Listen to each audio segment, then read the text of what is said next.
আসসালামু আলাইকুম প্রিয় দর্শক এবং শ্রোতা। আল্লাহ সর্ব অবস্থায় আমাদের সবার মঙ্গল করুন সেই দোয়া এবং শুভকামনা জানিয়ে শুরু করছি। পরিবার থেকে দূরে থাকার কষ্ট কতটা তীব্র, কতটা গভীর সেটা ভাষায় প্রকাশ করা সম্ভব নয়। আজ এই মুহূর্তে ৭৫ লাখেরও বেশি প্রবাসী যোদ্ধারা এই কষ্ট সহ্য করে প্রিয়জনের মুখে হাসি ফোটানোর জন্য কঠোর পরিশ্রম করে যাচ্ছেন প্রতিনিয়ত। তাদের পাঠানো টাকায় দেশ এগিয়ে যাচ্ছে সমৃদ্ধির পথে। এই প্রবাসী যোদ্ধাদের না বলা গল্পগুলো তুলে ধরতে বিকাশের সাথে নিয়ে এসেছি প্রবাসীর অন্তরের কথা। প্রবাসী ভাই বোনেরা যারা এই অনুষ্ঠানটি এই মুহূর্তে দেখছেন, আপনাদের স্বপ্ন পূরণের গল্প, না বলা অনুভূতিগুলো লিখে বা ভিডিও করে আমাদেরকে পাঠাতে পারেন আমাদের ইমেইল অ্যাড্রেসে। ইমেইল অ্যাড্রেসটি হচ্ছে sharemystory24@gmail.com। আপনাদের গল্প ঘিরেই হবে বিকাশ রেমিটেন্স প্রবাসীর অন্তরের কথা। চলুন আজকে কে রয়েছে আমার সঙ্গে তার সঙ্গে একটু কথা বলি। আসসালামু আলাইকুম। ওয়ালাইকুম আসসালাম। আমি মোহাম্মদ মানিক মিয়া। আপনার বয়স? আমার বয়স আনুমানিক ২৮ হবে। 18 বছর বয়স। জন্ম জেলা টাঙ্গাইল। জি। মানিক ভাই, আমরা 28 বছরের গল্পটাই তুলে নিয়ে আসতে চাই। আচ্ছা, আমরা যখন খুবই ছোট, আমরা দুই ভাই, আমাদের কোনো বোন নাই। জি। ছোট তখন আমি লেখাপড়া করি না। আমার বাবা তখন, আমাদের টাঙ্গাইল কিন্তু তাঁত শিল্পে বিখ্যাত। জি। তখন আমার বাবা তাঁতের কাজ করত। তাঁতের কাজের পাশাপাশি আবার আপনার আমাদের টাঙ্গাইলের ওই দিক দিয়ে যে যে ইরি ধান ক্ষেত যেগুলা, জি। ওই দিক দিয়ে যে ওই যে পানির মেশিন যেগুলো আছে। তাঁতের কাজ বলতে কি উনি তাঁতি ছিলেন? জি জি জি, আচ্ছা আচ্ছা। তাঁতি ছিলেন। তো ইরি ক্ষেতের মধ্যে যে মেশিন, এক সাইডে যে মেশিন করা ছিল, যে আপনার পানি দিত ইরি ক্ষেত, জি। ওইগুলার ড্রাইভার হিসেবেও আমার বাবা কাজ করতো। ড্রাইভার বলতে মানে স্টার্ট দেওয়া? জি জি, মানে যত্ন নেওয়া, স্টার্ট দেওয়া। আমাদের সংসার খুবই, মানে খুবই অভাবে চলতো। মানে আমরা ওইরকম যে আহামরি ভালো মন্দ তখন ওইরকম ভাবে খাইতে পারতাম না। আর তখনকার আমার বাবা হাজিরায় কাজ করতো, দৈনিক হাজিরা আপনার 50 থেকে 60 টাকা। আপনি বড় ছেলে? না না না, আমি ছোট। ছোট। আমার বড় ভাই আছে। আপনি যে গল্পগুলো বলতেছেন এগুলো কি আপনার ছোটবেলায় নিজের চোখে দেখা? হ্যাঁ হ্যাঁ, আমি যখন থেকে বুঝি আর কি। একটা ছেলে তো আপনার 5 থেকে 6 বছর হইলে তখন মোটামুটি বুঝতে পারে, স্মৃতি তৈরি হয়। জি জি। জি। তো আমাদের সংসার খুবই অভাবে চলতো। আমরা চাইলেও ভালো মন্দ ওইরকম ভাবে কোনো কিছু খাইতে পারতাম না। আচ্ছা। কারণ 50-60 টাকা হাজিরা, ওইরকম ভাবে 3 জন মানুষ যে তাদের যে ভরণ পোষণ, এটা তখনকার আমলে একটু কষ্টদায়ক। খুবই কষ্টদায়ক। জি। হ্যাঁ, এইভাবে কষ্ট করতে করতে করতে করতে আমার বাবা বলতেছে যে এইভাবে আর বাংলাদেশে টিকা যাবে না, এখন প্রবাসে পাড়ি দেওয়াটাই বেটার। এক পর্যায়ে আমার নানার বাড়ি থেকে ওয়ারিশের যে টাকাটা, যেটাকে ওয়ারিশের টাকা পয়সা বলে, না, স্কুলে যাইতেন? আমার বাবা যখন আপনার সৌদি আরবে পাড়ি জমায়, তখন ক্লাস 1-2 এরকম হয়তো আপনি পড়েন? হতে পারে। পাড়ি জমায় উনি মাত্র 300 রিয়াল স্যালারিতে 2,30,000 টাকা খরচ করে উনি সৌদি আরবে যায়। তো মানে যা ছিল সহায় সম্বল সব বিক্রি? হ্যাঁ হ্যাঁ, সবকিছু বিক্রি করে উনি সৌদি আরবে চলে যায়। তো যাওয়ার পর ওনার মাত্র স্যালারি হচ্ছে 300 রিয়াল, বাংলাদেশি টাকায় সম্ভবত 6,000 টাকা। তো বাইরে কাজ না করলে ওই টাকা পয়সা ওইরকম ভাবে উনি পাঠাইতে পারতো না। যদি বাইরে ওইরকম কাজের একটা সুযোগ সুবিধা থাকতো, উনি টাকা পয়সা পাঠাইতে পারতো। আমার ভাই এক পর্যায়ে লেখাপড়া বাদ দিয়ে দিল। আমার ভাই তখন আপনার ক্লাস 5-এ পড়ে সম্ভবত। ওই সময় বাদ দিয়ে দিয়েছে? হ্যাঁ, উনি 5 পর্যন্ত পড়ে উনি লেখাপড়া বাদ দিছে। তা এখন আমাদের সংসার তো চালাইতে হবে। তখন আমার ভাই আপনার ওই যে আমাদের গ্রাম অঞ্চলে আইসক্রিম বিক্রি করে, ও উনি, আমার বড় ভাই যিনি, উনি বিভিন্ন এলাকায় উনি আইসক্রিম বিক্রি করার জন্য যাইত। ওই অল্প বয়সেই? হ্যাঁ, ওই অল্প বয়সে। আমাদের তখন খুব অভাবের সংসার ছিল। তারপর যখন উনি আইসক্রিম বিক্রি করতে যাইতো, আমার ভাই আইসক্রিম বিক্রি করতেছে। তো যাই হোক, বেশ কয়েক বছর যাওয়ার পর আমার বাবা চিন্তা ভাবনা করতেছে যে আমার ভাইকেও সৌদি আরবে নিয়ে যাবে। আমার ভাইকেও সৌদি আরবে নিয়ে যাবে। তো বেশ কয়েক বছর পর আমার ভাইরেও সৌদি আরবে নিয়ে গেল, ঋণ ধার দেনা করে। আর কি বলেন? ওর তো বয়সই হয় নাই। হ্যাঁ, ওর তো বয়সই হয় না। ওই যে কয়েক বছর পর আপনার, মানে তখন কি ও অ্যাডাল্ট? মানে অ্যাডাল্ট বলতে 18 বছর হয়েছে, তখন 12-13 বছর। আগের জামানায় যখন যারা বিদেশ যাইতো তারা কিন্তু তখন বয়সটা বাড়াইয়া যাইতো। যদি বয়স হইতো আপনার 15, তখন আপনার বাড়াই দিত 18। হ্যাঁ, বয়স বাড়াই দিত 23-24 বানাইয়া, তারপর আবার নিয়ে যেত। চলে যাইতো। তো ওই যে আমি বললাম না যে বেশ কয়েক বছর পর, তখন যার বয়স মানে 22-23 হয় না, কিন্তু 15-16 বছর বয়স। এরকমই 16-17 এরকম। আচ্ছা, নিয়ে গেল। তার বয়স 23-24 দিয়ে আপনার সৌদি আরবে পাঠাই দিল। 4-5 লাখ টাকা খরচ হয়েছে তখন নেওয়াতে। আচ্ছা। আমার ভাই সৌদি আরব যাওয়ার পর ওই রকম ভাবে কোনো টাকা পয়সা দেয় নাই। তখন আমার ভাইয়ের যেই টাকাটা, ওই টাকাটার প্রেশার আমার বাবার উপর পড়লো। মানে আরো বিশাল অভাবের মধ্যে পড়ে গেলাম। আর দেনাটা এটা কিভাবে শোধাবে, আমাদের পরিবারের খরচটা কিভাবে দিবে। তখন সম্ভবত আপনার আমাদের এই ব্রাক স্কুলে পড়ি সম্ভবত, ব্রাক স্কুলে পড়ি। তো আমি আগের থেকেই বিভিন্ন কাজে মানে বিভিন্ন কাজ করতাম, বিভিন্ন ভাজের কাজ করতাম। যে সময়টা পাইতাম তখন যেই কাজ পাইতাম আমি তখনই ওই কাজটাই করতাম। জমির কাজ থেকে শুরু করে সব ধরনের কাজ। আমি আমার এই লাইফে আমি অনেক কাজ করছি। জি। এক পর্যায়ে আমি হাই স্কুলে গেলাম। এই কষ্টের মাঝামাঝি আমার বাবা হালকা পাতলা কিছু দিত, আমিও টাকা পয়সা খরচ করে করে নিজের লেখাপড়ার খরচও আমি চালাইতাম। কিন্তু আমার লেখাপড়া করার খুব ইচ্ছা ছিল। তো যখন টেনে পড়ি তখন আপনার আমার লেখাপড়ার খরচটা তখন আরো মানে আমার বাবার পক্ষে দেওয়াটা একদম অসম্ভব হয়ে গেল। পরিবার চালানোটাও ওনার জন্য বিশাল কষ্টকর হয়ে যাইতেছে। আর আমাদের গ্রাম অঞ্চলের ওইদিকে একটা প্রবলেম আছে, যে সেটা হচ্ছে যে কেউ যদি অভাবে চলাফেরা করে, কাউকে যদি চারিদিক দিয়ে অভাবে ঘেরাও করে, তখন কিন্তু ওই মানুষগুলোর সবাই অবহেলা করে। তো এক পর্যায়ে আমাদেরকেও ওইরকম ভাবে আপনার পাড়া প্রতিবেশী যারা আছে তারাও অবহেলা করতো, আমার নিজের মানুষ তারাই অবহেলা করতো। তো আমরা আমরা আমার যে আমি যে জায়গার মধ্যে থাকতাম, আমার দাদির বাড়ি যেটা আর কি, ওই বাড়িতে আমার বাপ চাচারা ওনারা হচ্ছে 6 ভাই। 6 ভাইয়ের আমার বাবা পাইতো 2% জায়গা, আমার আরেক চাচা পাইতো 2%। তা আমরা 2% জায়গার মধ্যে থাকতাম, যে জায়গাটা খুবই কুচকাচ ছিল। অনেক মানুষের অনেক 2 শতক জায়গা, আপনারা নিশ্চয়ই বুঝতে পারছেন, খুবই অল্প। আমরা তো আমার বাবা যখন সৌদি আরবে সর্বপ্রথম যায় তখন আমরা একটা ছাপরা ঘরের মধ্যে থাকতাম। ছাপরা চিনেন কিনা চিনি ছাপরা ছিল, কোন রকম একটা টিন দেওয়া চারপাশে বাঁশের বেড়া। ছাপরা ঘরের মধ্যে থাকতাম, এরকম একটা বাঁশের দরজা, যেটাকে ঝাপ বলে না কি জানি একটা বলে, ওরকম ঝাপের দরজার মধ্যে ছিলাম, মানে খুবই কুচকাচের মধ্যে ছিলাম। একটা সময় আমার এত অভাব দেখা দিছে যে ওই সময় কোনো কাজ খুঁজে পাইতেছি না। আমার মামা তো ভাই রাজমিস্ত্রি, তো এসএসসি পরীক্ষার আগে আগে আপনার, হ্যাঁ, তখন আমার মামা তো বাইরে বলতেছি আমি তো কোনো কাজ পাইতেছি না, তাইলে আমার একটা কাজের ব্যবস্থা করে দেয়। তখন ওই বললো যে তাহলে আমার সাথে রাজমিস্ত্রি কাজই কর। তো তখন আপনার 200 টাকা হাজিরা, আমি রাজমিস্ত্রি কাজ করি। 200 টাকা হাজিরা, আমি সকাল 6টায় যাইতাম, রাতের 10টা-11টায় আসতাম। অথচ রাজমিস্ত্রির কাজ শেষ হয় আপনার বিকেল 4টার মধ্যে। তো তখন 10টা-11টার মধ্যে কাজ শেষ হইতো, 10টা-11টা পর্যন্ত আমার কাজ করাইতো। তো আমি কাজ করতাম। এক পর্যায়ে এইভাবে কাজ করতে করতে করতে করতে করতে করতে তখন আমি চিন্তা ভাবনা করলাম যে আমার দ্বারা সম্ভবত লেখাপড়া এত দূর যাওয়া সম্ভব না। কারণ আমি আমার পরিবারের যে অবস্থা দেখতেছি, আমার ভাইও টাকা পয়সা দেয় না, আর আমার বাবার যে ইনকাম, এই ইনকাম দিয়ে আমার পক্ষে চাকরি পর্যন্ত যাওয়া কোনোভাবেই সম্ভব না। তার থেকে কি কাম, আমি আপাতত এসএসসি পরীক্ষাটা দিয়ে আপনার লেখাপড়া শেষ করে দিই। তো এক পর্যায়ে আমি মাটি কাটা শুরু করলাম।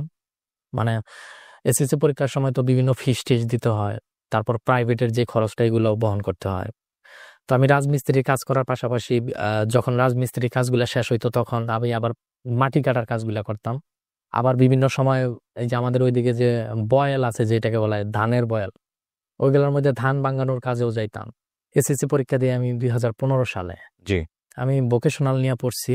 তো আমি আমার আম্মার মাঝে মাঝে বুঝাইতাম, আম্মা তুমি চিন্তা করো না, আমাদের দিন এরকম থাকবে না, কোনো না কোনো সময় এইরকম দিন এটা পরিবর্তন হবেই। কারণ আমাদের এরকম একটা অভাবের সময় গেছে যে আমরা 1 মাসের মধ্যে আমরা কোনোদিন 1 কেজি গরুর মাংস কিনে খাইতে পারতাম না। মানে 1 মাসের মধ্যে যে আমরা 1 কেজি গরুর মাংস কিনে খাইমু, এরকম সামর্থ্য আমাদের ছিল না। অথবা 1 মাসে যে একটা পোল্ট্রি মুরগি রান্না করে খামো, এরকম সামর্থ্য আমাদের ছিল না। আপনি চাইলে আমাদের এলাকায় খোঁজ নিয়ে দেখতে পারেন যে আমাদের সংসারটা আগে কিরকম আসছিল। তো যাই হোক, এসএসসি পরীক্ষা দেওয়ার পর তখন আমার বাপ মায়ে বলতেছে যে তাই তুই এক কাজ কর, এখন যেহেতু ঋণপাতি হালকা পাতলা একটু গোছে, তুই এক কাজ কর, সৌদি আরবে আইসা পড়। এটা কে বললো? বাবা? হ্যাঁ, আমার বাবা মা ওনারা সবসময় বলতেছে যে সৌদি আরবে যা, উমরা টুমরা করতে পারবি, টাকা পয়সা কম কামাস বেশি কামাস। আমার আগে থেকে ইউরোপের স্বপ্ন যে আমি সৌদি আরবে যাম না, সৌদি আরবে যাবো পরে টাকা পয়সা কামাইয়া। তো এখন বলতেছে যে তুই কোন দেশে যাবি। আমি বললাম যে যেহেতু তোমরা আমার ইউরোপে নিতে পারবা না, ইতালিতে যেহেতু পাঠাইতে পারবা না, এত টাকা পয়সা যেহেতু নাই, তাইলে আমার সিঙ্গাপুর পাঠাইয়া দাও। তখন আমি আপনার 2017-র দিকে সিঙ্গাপুর যাই, আপনার আনস্কেলে, স্কেল ছাড়া। আচ্ছা। 5,70,000 টাকা খরচ হয়, সব টাকাই ঋণ। সিঙ্গাপুরে একটা চায়না কোম্পানিতে যাই। তখন আমার বেসিক স্যালারি হচ্ছে আপনার $17 আর কি। কোম্পানিটা খুব একটা সুবিধার না। মাস শেষে দেখা যায় যে $430, হয়তো সর্বোচ্চ বেশি কষ্ট করলে হয়তো ওভার টাইম যদি হয় $500 এরকম আসে। তো তারপরেও কষ্ট করতেছি, যেহেতু মা বাবার পারমিশন ছাড়াই আমি সিঙ্গাপুরে আইছি। ওনাদের টার্গেট ছিল যে আমার সৌদি আরবে পাঠাই দেবো, কিন্তু আমি তো মা বাবার কথা না শুনে সিঙ্গাপুরে এসে পড়ছি শুধুমাত্র ইউরোপের স্বাদটারে নেওয়ার জন্য। হ্যাঁ, ইউরোপের স্বাদ নেওয়ার জন্য। কিন্তু এখানে আসার পর যে আমি এত বড় একটা মানে বেকায়দার মধ্যে পড়ে যাবো আমি কখনো ভাবতে পারি নাই। চায়না কোম্পানিতে কি কাজ করতেন? আমি কনস্ট্রাকশনে কাজ করতাম। আচ্ছা, ওখানে কনস্ট্রাকশন। হ্যাঁ, জি। আমি ওই কোম্পানিতে যতগুলা চায়না দেখছি, একটা চাইনিজের ব্যবহার ভালো না। আমি কষ্ট করি এত পরিমাণে কষ্ট, কারণ আমি বাংলাদেশে অত কষ্ট করি নাই, মানে সিঙ্গাপুর যাওয়ার পর যে কষ্টটা করছি, আমাদেরকে দিয়ে শুধু রড ক্যারি করাইতো। রড যেগুলা কনস্ট্রাকশনের কাজ, তো এই যে রড ক্যারি করতে করতে আমার এই যে চামড়া আপনার হয়ে গেছিল, মোটা। হ্যাঁ, মোটা হয়ে গেছিল। তো প্রচুর কষ্ট হইতো। মাঝে মাঝে চিন্তা করি যে মনে হয় যে ওই দেশে আপনার আবার রড কাটার মেশিন আছে। মাঝে মাঝে চিন্তা করতাম যে আসলেই এত কষ্ট সহ্য হয় না, মনে হয় নিজের হাত নিজেই ফালাই। আমি কয়েকবার কাটারের মধ্যে হাতও ফালাইছিলাম যে আমার এই জীবন আর ভালো লাগে না, যে এত কষ্ট এই অল্প বয়সে।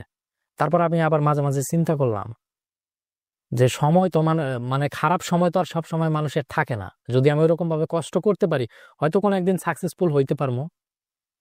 তো এইভাবে কাজ করতেছি। এক পর্যায়ে আমাদের ব্যাচের যে 10 থেকে 12 জন গিয়েছিল, ওনারা এক পর্যায়ে আপনার বাংলাদেশে ওদেরকে পাঠাইয়া দিছে। কোম্পানিতে কাজ নাই, কাজ খুবই অল্প। তখন আমি চিন্তা করতেছি যে সবাই যেহেতু পাঠাই দিতেছে, আমারে যদি পাঠাই দেয় তাহলে আমি আরো বিপদের মধ্যে পড়ে যাবো। আমি তো সিঙ্গাপুরে আসছি টোটালে হয়তো 7 মাস 8 মাস এরকম হয় ঋণ করে আসছি। হ্যাঁ, 5 লক্ষ 6 লক্ষ টাকার সবগুলো ঋণ। এখন আমি যদি এই মুহূর্তে পাঠাইয়া দেয়, তাহলে তো আমি বিশাল বিপদের মধ্যে পড়ে যাবো। তো একদিন একটা কাজ, চাইনিজদের কথা তো আর এরকম বোঝা, আর চাইনিজেরা ইংলিশ খুব কম বলে। আমি সিঙ্গাপুরে যাওয়ার পর যা দেখছি, ওরা ইংলিশ খুবই কম পারে। আমি যে কাজের সাইডে কাজ করছি, ওরা চাইনিজ ভাষায় কি কয় না কয় কিছু চিনি না। তাই যে কোনো একটা কাজের কথা বলছে, সেটা হচ্ছে আপনার এই যে এই বাংলাদেশের রড যে সরি আপনার ওয়াল যে ভাঙে, ব্রেকার মেশিন যেটা বলা হয়, যেভাবে চোখা মাথায়, ওই চাইনিজ ভাষায় ওইটা আমার আনতে বলছে। আমি তো কিছুই বুঝি নাই যে কি কইছে না কইছে। তো আমি কয়েকবার কইছে বুঝি নাই, তো আমার রাগের মাথায় বলতেছে যে মানে তোরা কালকে বাংলাদেশে পাঠাই দেবো। আমি কই বিশাল বিপদের মধ্যে বললাম। ও তো এইভাবে কয়ে আরো 10-11 জন মানুষ বাংলাদেশে অলরেডি পাঠাই দিছে। আর কোম্পানিটা চাইনিজ, তো ওরা যা কয় তাই শোনে। আচ্ছা, ঠিক আছে। তো ওই মুহূর্তে আমি সম্ভবত আপনার 2 লক্ষ টাকার মতন বাংলাদেশে পাঠাইছি 8 মাসের মধ্যে। 2 লক্ষ টাকা পাঠাইছি। এখন আমার মাথায় মানে আমি এখন আর চোখে কিছু দেখতেছি না, যে যেহেতু কই ফেলাইছে যত ওরা আমি বাংলাদেশে পাঠাই দেবো, তাহলে তো 100% শিওর আমার বাংলাদেশে পাঠাই দিব। তো ওই টাইমে আমার আবার একটা রুমের ভিতরে মানে ওয়াল ভাঙার জন্য ওই মেশিনটা দিছে। আমি ভাবতেছি যে ও যেহেতু আমার পাঠাই দিব, আমার তো বুদ্ধি একটা করতে দিব। আমার যে মেশিনটা দিছে, ওই মেশিনটা মানে একটা ওয়ালের মধ্যে করতেছি, তখন আমি নিজে চিন্তা করতেছি যে আমার টাকা তো যেভাবে আমার উঠে নিতেই হবো। এই টাকা যদি আমি না উঠে নিতে পারি, আমি বাংলাদেশে যেহেতু আমি বিশাল বিপদের মধ্যে পড়বো, মানে আমি তো পুরাই ঋণ। তো আমি আবার কি করছি, আমার এই যে হাতটা দেখতে পাইতেছেন, এই হাতের উপরে আপনার ওই যে ওটা কিন্তু 5 থেকে 6 কেজি ওজন হয়, হাতের উপরে আমি ওই মেশিনটা ফালাইছি। মানে যেহেতু আমি বাংলাদেশে এমনেও যাবো কিছু টাকা নিয়েই যাবো। তো সিঙ্গাপুরে কিন্তু ইনজুরিতে পড়লে, যে কোনো মানুষ একটা ইনজুরিতে পড়লে অনেক টাকা পয়সা পায়। তো আমি প্রথমত অবস্থায় হ্যান্ড গ্লোভস পরা অবস্থায় হাতের উপর ওই মেশিনটা একবার ফালাইছি। একবার ফালানোর পর আপনার এই আঙ্গুলটা ফুইলা গেছে গা। আবার দ্বিতীয়বার যখন দিছি, তখন মনে করেন যে এই আঙ্গুলের এই যে নখটা আছে না, এই নখটা ছুইটা গেছে গা। তৃতীয়বার যখন দিছি, তখন এই যে ফাটাটা দেখতে পাইতেছেন, এই যে ফাটা, এই ফাইটে গেছে। চতুর্থবার আমি দিবার সাহস হয় না, যে 4বারের মাথায় যে আমি ওই মেশিনটা আমার আঙ্গুলের উপর ফালামো, আমার পক্ষে আর সম্ভব হয় নাই, কারণ এত ব্যথা আমার পক্ষে সহ্য করা সম্ভব না। 3বার দেওয়ার পর আমি নিজেই চোখে কিছু দেখি না।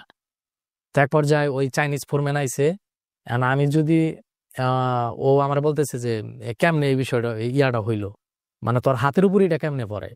আমি পরে পরে বলছি যে দেখ, আমি এক হাত দিয়ে করতেছি, মেশিনটা দিয়া ওয়াল ভাঙতেছি, আর এক হাত দা ওয়াল ভাঙতেছি, হাতে 3 ফসকা জিনিসটা এই আঙ্গুলের উপর পড়ছে। কয় কেমনে পড়লো? আমি পরে বলছি যে আমি নিচের থেকে ওই যে পাথরের যে খোয়াগুলা ওইগুলা সরাইতেছি, আর ওই মেশিনটা হাত ফসকা পড়ে গেছে। পরে বলতেছে যে এক হাত দিয়ে কেমনে ওইটা তুই ইয়া করতেছস, ওয়াল ভাঙতেছস, ওটা তো 2 হাত দিয়েও ধরে রাখা যায় না। আর আমিও বিপদের মধ্যে পড়ে গেছি যে আসলেই তো এটা 2 হাত দাও তো ইয়া করা যায় না। পরে বলতেছে আয় তোরে অফিসে নিয়ে যাও। সিঙ্গাপুরে আপনার আবার কাজের সাইটে সেফটি ম্যানেজার আছে, ওরা যদি দেখে তাহলে ভালোভাবে নিরাপত্তা দেয়, এমনকি চিকিৎসার যে ব্যবস্থাটা ওইটা আরো গুরুত্বপূর্ণ ভাবে ওরা ইয়া করায়। আর সেফটিরা যদি আমি যে প্রজেক্টে কাজ করি যে কোম্পানির সাথে, ওই কোম্পানির যদি কোনো একটা লেবার গুরুতর ভাবে আহত হয় অথবা যে কোনো একটা সমস্যা হয়, তাহলে কিন্তু ওই কোম্পানির জবাব দিয়ে কিন্তু ওই সেফটির কাছে দিতে হবে। এমনকি ওই কোম্পানি নেক্সট টাইম আর কোনো প্রজেক্টের কাজ পাইবো না। এখন ওরা ওই ফোরম্যানে চিন্তা করতেছে যে ওরা যদি সেফটি ম্যানেজারের সামন দিয়ে নিয়ে যায় তাহলে আমাকে কোম্পানির একটা বদনাম হয়ে যাইব। তো এই জন্য ওই আমার সেফটি ম্যানেজারের ফাঁক দিয়ে নিয়ে যাইতেছে। আমি আবার চিন্তা করতেছি যে সেফটি ম্যানেজারের সামন দিয়ে যাবো, ও আমার কোনোভাবে যাইতে দিতেছে না। পরে এক পর্যায়ে কোম্পানির অফিসে নিয়ে গেল। কোম্পানির অফিসে নেওয়ার পর এক পর্যায়ে আমার মানে যারা করতেছে যে এটা কেমনে সম্ভব, মানে তুই যে বলতেছস এক হাত দা তুই মেশিনটা ডিল করছস, আরেক হাতের উপর তোর এই জিনিসটা ফসকা পড়ে গেছে, এটা তো কোনোভাবেই একটা মানুষ সম্ভব না যে এক হাত দা করবো। পরে বলতেছে আমি এই জায়গায় মেশিন আই না, তুমি তুই এই জায়গায় করে দেখাবে। আমি কই আচ্ছা সমস্যা নাই, তুই মেশিন নিয়ে আয়, আমি করে দেখাবো। পরে পরে বলতেছে যে তোর এক কাজ করি, তোর কোম্পানিতে রাখবো না। আমি তো জানি যে কোম্পানিতে তোরা রাখবি না, এটা আমি আগেই জানি। কোম্পানিতে রাখবি না দেখি তো আমি এই কাজটা করে বুঝি। কোম্পানিতে যদি কোনো সমস্যা হয়, কোনো লেবার যদি এমন আনে যে কেস করে, যাওয়ার পর যদি কেস করে, ওইটা সরকারি ভাবে ওই কোম্পানির উপর একটা প্রেসার পড়ে। আচ্ছা, পরে আমি বলতেছি যে আমি এমন গিয়ে তগর নামে কেস করবো। এক পর্যায়ে বাঙালি ফোরম্যানের মাধ্যমে ম্যানেজ করতেছে, তাহলে এক কাজ করো, তোমার এত ডলার নিয়ে দেই, তুমি যাও গা, দেশে চলে যাও। হ্যাঁ। পরে এক পর্যায়ে তখন আমি তো জানি যে আমরা আগেই পাঠাইয়া দেওয়ার কারণেই কিন্তু এই ঘটনাটা ঘটানো।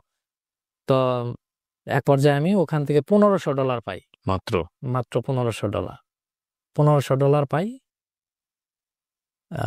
ওখানে সিঙ্গাপুরে কিন্তু আমি খাওয়া দাওয়ায় অনেক কষ্ট করছি শুধুমাত্র টাকা সেভ করার জন্য।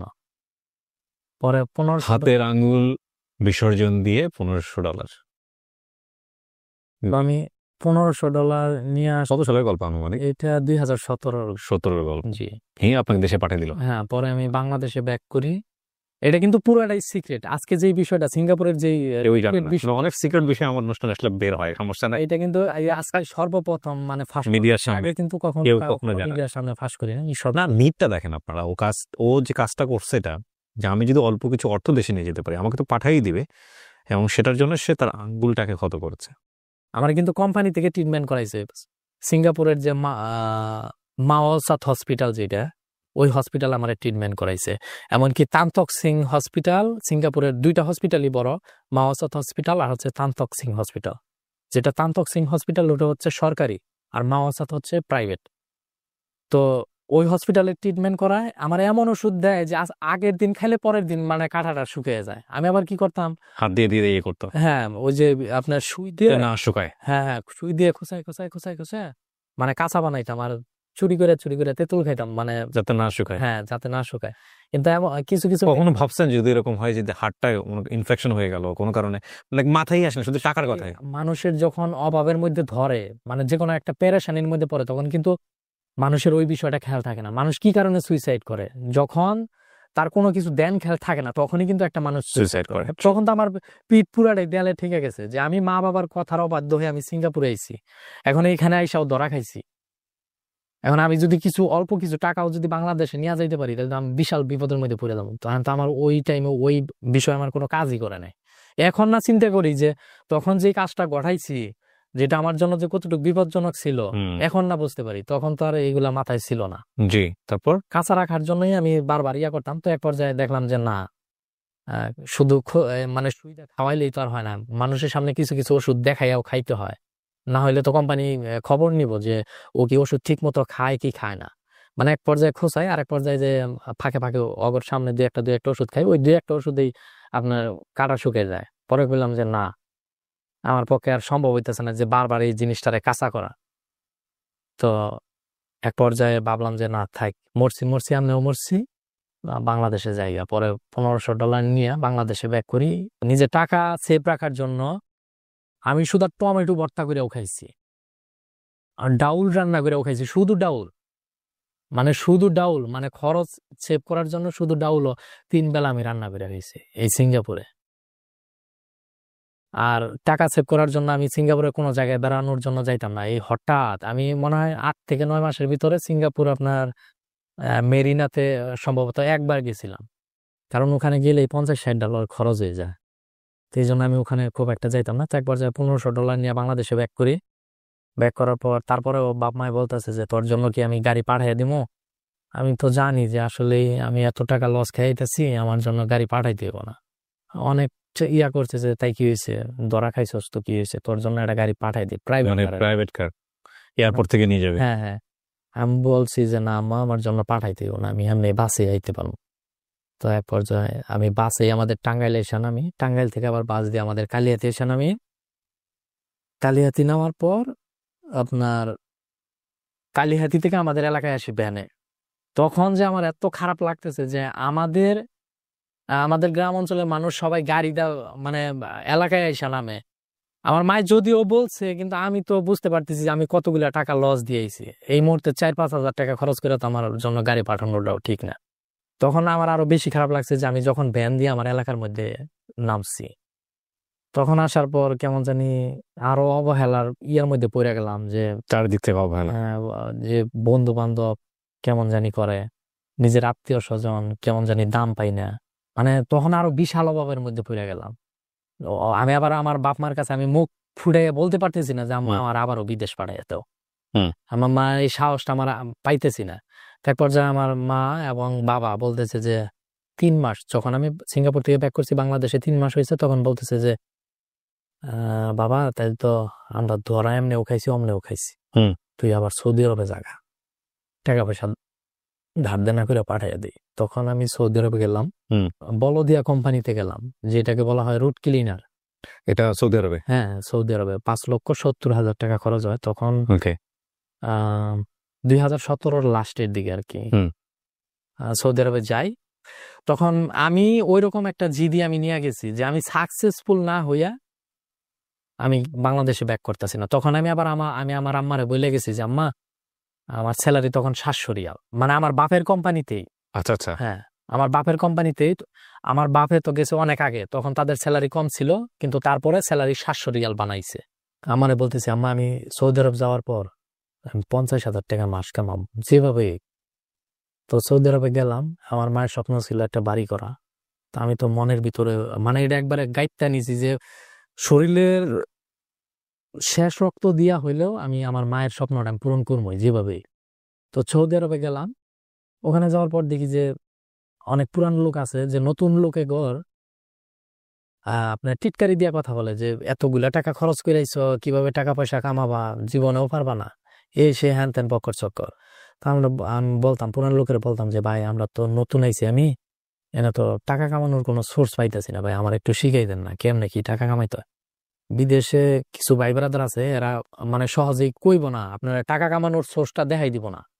কিছু কিছু লোক আছে, তা আমার কেউ শিখায় না যে কেমনে টাকা কামাইতে হয়। আমাদের ডিউটি হচ্ছে টোটালে 8 ঘন্টা কোম্পানির ডিউটি। আমি বলতেছি যে টাকা তো আমার কামাইতে হইব যেভাবেই, কেউ কষ বা না কষ, আমি যেভাবে আমি বাই করবই। ক্লিনার যেটা বলা হয় রাস্তা পরিষ্কারের যে কাজটা, বিভিন্ন পেপার পরিষ্কার, বিভিন্ন পেপার সরকার থেকে করে এটা? হ্যাঁ হ্যাঁ, এটা সরকারি ভাবে করায়, মানে ময়লা আবর্জনা যেটা ওইটা পরিষ্কার করা, ওই কাজে গেছিলাম। তখন আমাদের ডিউটি শুরু হয় সকাল 6টা থেকে নিয়ে বিকাল 4টা পর্যন্ত। তো সকাল 6টায় যেতাম, বিকাল 4টায় যেতাম। নতুন নতুন 1-2 মাস কিছুই বুঝি না, কেউ কয়ও না, কিছু বুঝিও না। পরে চিন্তা ভাবনা করলাম যে 4টা বাজে ডিউটি শেষ হইলেও আমি রুমে যাবো না, আমি বাইরে কাজ করবো, সাইকেল নিয়ে ঘুরমু আর দেখবো যে কোন জায়গায় মাল সামানা ফেলাইছে। বলো দেয়া সৌদিরা আবার কি করে, ওদের বাসার সামনে এই যে ড্রাম আছে না, ড্রাম দিয়ে, আর এই যে আপনার কিস যেটা বলা হয় পলিথিনের কিস, ওই ড্রামের মধ্যে পলিথিনের কিস দেয় ওরা। বিভিন্ন ময়লা আবর্জনা জিনিসপত্র, সৌদিরা কিন্তু আপনার যে কোনো একটা ইলেকট্রনিক্স এর জিনিস ঠিক করে না, নষ্ট হলে ফালাই দেয়। এই ওয়াশিং মেশিন, টিভি, ফ্রিজ যা আছে সব। আপনার এই বুদ্ধিটা মাথায় আসলো কিভাবে? না, এই বুদ্ধিটা মাথায় আসলো কেমনে, সৌদিরা এইগুলা ফালায়। আচ্ছা, আমাদের বাঙালিরা অনেকে করে এরকম। বাঙালিরা এগুলো এখান থেকে দেখে আপনি আইডিয়াটা পাইছেন? এগুলা করে, কিন্তু ওরা এইগুলা করে আপনার বিকাল 4টা পর্যন্ত। আচ্ছা, রাইতে আর এইগুলা করে না। আচ্ছা, বিকাল 4টার পর 4টা থেকে নিয়ে 6টা পর্যন্ত করে ওরা বাসায় এসে পড়ে। বাঙালিরা? হ্যাঁ হ্যাঁ, আচ্ছা। ওরা 6টা পর্যন্ত এসে পড়ে, কিন্তু আমার টার্গেট হলো বিকাল 4টা ডিউটি শেষ হলে আমি 6টা বাজেও ক্যাম্পে যাবো না, আমি রাইতে 9টা 10টা পর্যন্ত এই কাজ এগুলো করবো। 2-3 ঘন্টা 4 ঘন্টা করে বাসা। হ্যাঁ। সো কি করলেন একবার প্রথম থেকে শুনি। হ্যাঁ, পরে আপনার যে ময়লা আবর্জনা গুলো ফালাইতো, বিভিন্ন টিভি সিরিজ, বিভিন্ন ধরনের জিনিস, মানে দামি দামি জিনিসও ফালাই দেয়, আইফোন মোবাইল, স্যামসাং মোবাইল টোবাইল সব, মানে এগুলো হালকা একটু সমস্যা হলেই ওরা ফালাই দেয়। তো এগুলা দেখা গেছে যে বিকেল 4টা বাজে ডিউটি শেষ হলে 4টা 5টা 6টা 7টা 8টা 9টা 10টা পর্যন্ত যদি এই কাজটা করি, তাহলে আমার 6 ঘন্টা মানে আমি বাইরে এই ধরনের কাজ করতে পারতেছি। তো এর মাঝে আবার বিভিন্ন সৌদিরা ডাক দিয়া হালকা পাতলা কাজ করাইয়া 20-50 টাকা দিয়াও দেয় বাসার মধ্যে। হ্যাঁ, আচ্ছা। তো এগুলা দিয়ে দেয়। তো এইভাবে দেখলাম যে আমি অনেক ধরনের সামান পাই, মানে অনেক সামান, এমন পরিমাণে সামান পাই যে এক সপ্তাহে মাল জমাইলে মনে হয় যে এরকম রোম 3-4টা আমি ফিল আপ করে ফেলাইতে পারবো, ওরে বাবা, এত পরিমাণে মাল পাওয়া যায়। এগুলো সরকার কিছু বলে না? না না না, এটা বলদিয়াদের জন্য এটা বৈধ, কারণ সৌদি সরকার জানে। ও, বলদিয়া মানে হচ্ছে আলটিমেটলি আপনারা যারা ক্লিন করেন এদেরকে বলদিয়া বলা হয় নাকি বলদিয়া কোম্পানির পক্ষ থেকে যারা কাজ করে এদের জন্য বৈধ? এইটা হচ্ছে আপনার আমাদের বাংলাদেশে ম্যাজিস্ট্রেট আছে না, ওই দেশেও আপনার বলদিয়া আছে। ও, ওই দেশে ওইটা ম্যাজিস্ট্রেট সিস্টেম হয়, ওনাদেরকে বলদিয়া বলা হয়। আচ্ছা আমরা ওই বলদিয়াদের আন্ডারেই কাজ করতাম। আচ্ছা। মানে বলদিয়া কোম্পানি বলা হয় ওইটাই যারা রুট ক্লিনারের কাজটা করে। ওকে, আমরা রুট ক্লিনারের কাজ করতাম, সেই সুবাদে ওই দেশে বলদিয়ার লেবারের একটা পাওয়ার থাকে। আচ্ছা আচ্ছা। সো আপনাদের জন্য এটা বৈধ হচ্ছে? হ্যাঁ হ্যাঁ, ওইটা আমাদের জন্য বৈধ, কারণ তারা জানে আমাদের স্যালারি কম, 700 রিয়াল। ওকে। তো 700 রিয়াল দেওয়া তো আর কিছু হয় না। আপনারা না নিলে কি হবে? এটা ক্লিনের মধ্যেই চলে যাবে, সরকার এটা পরিষ্কার করে দিবে, গিয়ে ভাগারে ফেলে। আমরা যদি না নেই, আমাদের যে যারা গাড়ি চালায়, আমাদের কোম্পানির ওই যারা গাড়ি চালায় তারা নিয়ে যাবো, নিয়ে ফেলে দিবে ময়লা? না, ওরাও নিয়ে বিক্রি করেই ফেলাবো। আচ্ছা, এটা আমাদের কাজই তো হচ্ছে পরিষ্কার করার। এটাও একটা পরিষ্কার। ওইটা জিনিসটা ফালাইলে ওইটা ওই জায়গায় রেখে দিলে তো ওটা ময়লা আবর্জনা। আমি যেটা বুঝেছি শুধুমাত্র পরিষ্কার টাইম না, যখনই পাচ্ছেন আপনি কালেক্ট করতেছেন, ডিউটির সময়ও আপনি চাইলে কালেক্ট করতে। সময় ওইটা ফালাইলে আমি নিতে পারতেন, সমস্যা না। আমি কেন ওনাকে প্রশ্ন করছি, আমি ওনার ভিডিওগুলো দেখেছি, আমি এরকম দু একটা ভিডিও উনি করেছেন। আমি প্রথম কথা হচ্ছে যে আমাদের দেশের যারা বিদেশে গিয়ে কাজ করেন, আমরা যখন একাডেমিক্যালি পড়তাম এই কাজগুলোকে অনেক সময় লার্জ স্কেলে বলা হয় TDD, dirty, difficult and dangerous. তো এই জন্য অনেকেই বলতে চান না, আমাকে এখন এটাকে বেসিক জব বলেন বা অন্যভাবে এটাকে এক্সপ্লেন করেন, অনেকেই বলতে চান না, মান সম্মানের ভয়ে হোক বা যে কোনো কারণেই হোক, পরিবারের কাছে কিভাবে মুখ দেখাবেন এইসব ব্যাপারে বলতে চান না। কিন্তু ওনার ভিডিও আমাকে প্রথমত নক করে একটা কারণে, যে উনি আসলে ওনার যে স্ট্যাটাস, ওনার যে অবস্থা, উনি সেটাই দেখিয়েছেন। হ্যাঁ, এবং সেখানে কোনো ধরনের কোনো কার্পণ্য করেননি। সেই গল্পে আমি পরে যাব। তার আগে আমি যেখানটায় ছিলাম, যে আপনি এটা কালেক্ট করলেন এবং হ্যাঁ, এগুলো আমি আবার আপনার প্রতিদিনই বিক্রি করতাম। কোথায় বিক্রি করেন? ওই দেশে আবার স্ক্র্যাপের গাড়ি আছে, যারা এই সামানগুলা কিনে, স্ক্র্যাপ মানে ভাঙ্গারি সামান যেগুলা যারা কিনে, তাদের কাছে আমি বিক্রি করতাম। প্রতিদিনই আমি বিক্রি করতাম, কোনোদিন 100 রিয়াল, কোনোদিন 150 রিয়াল, কোনোদিন 70 রিয়াল, কোনোদিন 80 রিয়াল, এভাবে বিক্রি করতাম। তো আমার সামান বিক্রি করা দেখে মানে অন্য লেবার তো মাথা খারাপ হয়ে গেছে, অবাক যে ওই এত পরিমাণে মাল সামান কইতে দেয়, থেকে পায়। আমরা তো এত মাল দিতে পারি না, আমরা হয়তো সর্বোচ্চ দিলে 20 টাকা, সর্বোচ্চ হলে 30 টাকা, আমরা তো স্ক্র্যাপের নিয়ে ওরা কি করে এগুলা? ওরা আবার ওই যে আপনার বাংলাদেশে কি রকম আছে না, যে বাঙালি সামানগুলা আরো বড় অন্য কোনো জায়গায় কোম্পানি বিক্রি করতেছে বা এগুলো ওরা হচ্ছে আপনার ওই স্ক্র্যাপের গাড়িগুলো আমাদের কাছ থেকে সামানগুলা কিনে নিয়ে ওরা মানে ওই দেশে যারা আরো বড় স্ক্র্যাপের ব্যবসায়ী তাদের কাছে নিয়ে সেল করে। আচ্ছা আচ্ছা। এভাবে সেল করতো। আমি মাস শেষে দেখা গেছে যে 3000 রিয়াল, কোন মাসে 4000 রিয়াল। আপনার বেতনের চেয়ে কয়েক ডবল। হ্যাঁ, অনেক। মানে যখন আমি ইনকামের সোর্সটা বুঝলাম, তখন থেকে আমি প্রতি মাসে 1 লাখ, 1,10,000, 1,30,000 বাংলাদেশি টাকা, এরকম ভাবে টাকা ইনকাম করতাম। হ্যাঁ, বাংলাদেশি টাকা। আচ্ছা। অনেক লেবার আমারে ফলো করা শুরু করলো যে ও এত টাকা কিভাবে ইনকাম করে। তার পর্যায়ে ওরা দেখে যে আমি প্রতিদিন রাইতের 10টায় যাই। ও, তা এখন প্রতিদিন যদি আমি রাইতের 10টায় যাই, আবার স্ক্র্যাপের গাড়ি মাল দেওয়ার সময় এগুলো রাখতেন কোথায়? স্ক্র্যাপগুলো এগুলো রাখতেন কোথায়? এগুলা আপনার ওই দেশে মাজরা সাইড, বিভিন্ন জঙ্গল টঙ্গল জায়গা আছে, এগুলো থেকে লুকায় যারা আছে, এইগুলার ঝোপের ভিতরে মানে রাইখা দিতাম। আপনার অনেক সোর্স একটা সৌদিও আছে, আর আমার কষ্ট করা মাল আমরা যদি জমায় রাখতাম, চুরি করে নিয়ে যাইতো, তখন আরো খারাপ লাগতো। এগুলো কি বাঙালিরাই চুরি করতো নাকি আলটিমেটলি? অনেক বাঙালিরাও চুরি করে, আপনার অনেক সৌদিরাও চুরি করে। আচ্ছা, ঠিক আছে। তো ওই রকম আমি আপনার 150-200 টাকার মাল স্ক্র্যাপের গাড়ি ফোন দিছি যে ওনারে মাল আমি আজকে দিয়া দিব। হ্যাঁ। তো ওই পর্যায়ে এক টাউট সৌদি আইছে, মানে বাংলাদেশে যেরকম কিছু টাউট কোয়ালিটির পোলাপান আছে না, যে চোরচাপটা পোলাপান আছে, ওইরকম সৌদি আরবেও চোরচাপটা পোলাপান আছে। তো আমি মাল ভাজ করতেছি, তার ভাজ করতেছি, ওই পর্যায়ে ওই সৌদি আইছে। আসার পর মানে ওর সামনে তার কিছু কওয়া যায় না, ওই চোরচাপটা সৌদির কাছে আপনার ছুরি টুরি থাকে, যদি বেশি টিয়া করা হয় তাহলে আপনার ছুরি মেরে দিব। কারণ আমি আর কিছু কইতেছি না, আমি খালি মনের ভিতরে মনে করেন যে খালি কান্না কান্না একটা ভাব আসতেছে যে আমার এত কষ্টের মাল হতো এখানে সব ছাপা করে নিয়ে যাই, নিয়ে গেল। পরে দামি দামি তার তামা পিতল যা ছিল সব নিয়ে গেছে। তার লাস্ট পর্যায়ে হালকা কিছু মাল ছিল। তো যাই হোক, তো আমার স্ক্র্যাপের মাল দেওয়া শেষে ওরা সবাই আমার ফলো করতো, ফলো করা শেষে যে বুঝতে পারছি ওই তো রাত্রেও মাল টোকায়, মানে রাত্রেও যে ভাঙ্গারি মাল টাল আমি জমা করি এগুলা সব লেবার বুঝা গেছে। তো আমার দেখা দেখি আমার ক্যাম্পে যারা যারা আমার মতন কাজগুলা করতো ওরা সবাই আমার দেখা দেখি আপনার 9টা 10টা পর্যন্ত মাল টোকানি শুরু করলো। তো এক পর্যায়ে দেখলাম যে আপনার অনলাইন জগতে আসা আপনার 2018 থেকেই শুরু। 2018-তে আপনার টিকটকের নাম ছিল মিউজিক্যালি। তখন থেকে আমি টিকটক করতাম, কিন্তু ওইরকম ভাবে করতে কি করতেন টিকটকে? ওই আপনার বিভিন্ন মানুষের সাথে ডুয়েট করা, গান টান করা, লিপসিং করা, এগুলো করতেন? তখন আমি এগুলো কখন করতেন সারাদিন কাজ করার পরে?